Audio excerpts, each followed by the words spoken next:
ସବୁ ଫ୍ୟାମିଲି ଯେଉଁଠି ଏକାଠି ହେଇଛୁ ବୁଲି ତ ଯିବା ନିହାତି କଥା। ପୁଣି ଏତେ ଦିନ ପରେ ଏକାଠି ହେଇଛୁ ଆଉ ସେଥିପାଇଁ ବାହାରି ପଡ଼ିଥିଲୁ ଚାନ୍ଦିପୁର ଯିବା ପାଇଁ। ଆଉ ବର୍ଷା ଟିକେ ହେଇଗଲା ବୋଲିକି ମାନେ ଯିବୁ ନା ଯିବୁନି ଭାବିକି ଫାଇନାଲି ବାହାରି ପଡ଼ିଥିଲୁ।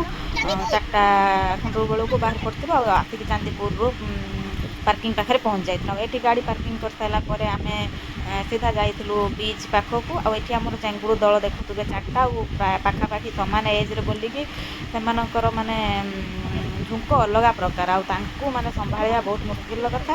ତଥାପି ତାଙ୍କୁ ସମ୍ଭାଳିକି ଆସିକି ସି ବିଚ୍ରେ ପହଞ୍ଚିଗଲୁ, ଏଇଟା ବହୁତ ବଡ଼ କଥା। ତାପରେ ଏଠି ଦେଖିବେ ଦୋକାନ ପତ୍ର ସବୁ ଖୋଲା ଅଛି। ଆଉ ନେକ୍ସଟ ଟାଇମ୍ ଯେବେ ଆସିଥିଲି ଦୋକାନ କିଛି ଖୋଲା ନଥିଲା, ଫାଙ୍କା ଲାଗୁଥିଲା। ଯେହେତୁ ଆଜି ସଣ୍ଡେ ବି ଆଉ ଦୀପାବଳି ଟାଇମ୍ ବି ଅଛି, ସେଇଥିପାଇଁ ବୋଧେ ଲୋକ ଟିକେ ଅଧିକ ଅଛନ୍ତି ଆଉ ଦୋକାନ ପତ୍ର ସବୁ ଖୋଲା ଅଛି। ଦେଖୁ ତ ସନ୍ଧ୍ୟା ହେଇ ଆସିଲାଣି ଆଉ ପାଣି ବି ବଢ଼ିଆ ସୁନ୍ଦର ଆସୁଥାଏ।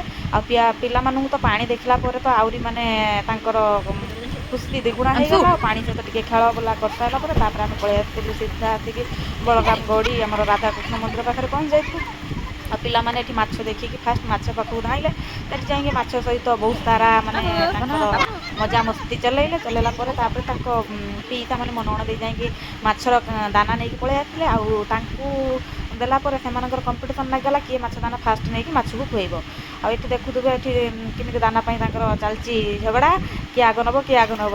ଫାଇନାଲି ନେଇକି ପୁଣି ଦାନା ସବୁ ମାଛକୁ ଖୁଆଇ ସାରିଲା ପରେ ତାପରେ ସେପଟରେ ସେ ଥିଲେ ଆମେ ନଣନ୍ଦ ଭାଉଜ 2 ଜଣ ଟିକେ ପଳେଇଲୁ ରାଧାକୃଷ୍ଣ ମନ୍ଦିରକୁ ଠାକୁର ଦର୍ଶନ କରିବା ପାଇଁ। ଯେହେତୁ ସେଠି ଫଟୋ ଭିଡ଼ିଓ ଏଲାଉ ନଥିଲା, ମୁଁ ମୋବାଇଲ୍ ଆଉ ନେଇନଥିଲି।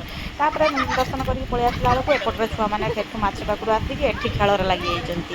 ଲମ୍ବା ସ୍ପେସ୍ ପାଇକି ତାଙ୍କର ମାନେ ଲାଗିଯାଇଛି ରନିଂ କମ୍ପିଟିସନ୍ରେ। ଆଉ ନଣନ୍ଦେଇ ଏଠି ଜଜ୍ ସାଜିଛନ୍ତି। ଆଉ ଏଠି ଦିଅର ଆଉ ଯାଇ ସେମାନେ ବି କହିଲେ ଆସ ମୋତେ ଛାଡ଼ି ଦୌଡ଼ିବୁ କହିକି ସେମାନେ ବି ତାଙ୍କର ଦୌଡ଼ିକି ବହୁତ ସାରା ମଜାମସ୍ତି କରୁଥିଲେ। ଆଜି ଦିନଟି ତ ଆମର ଏମିତି ଥିଲା।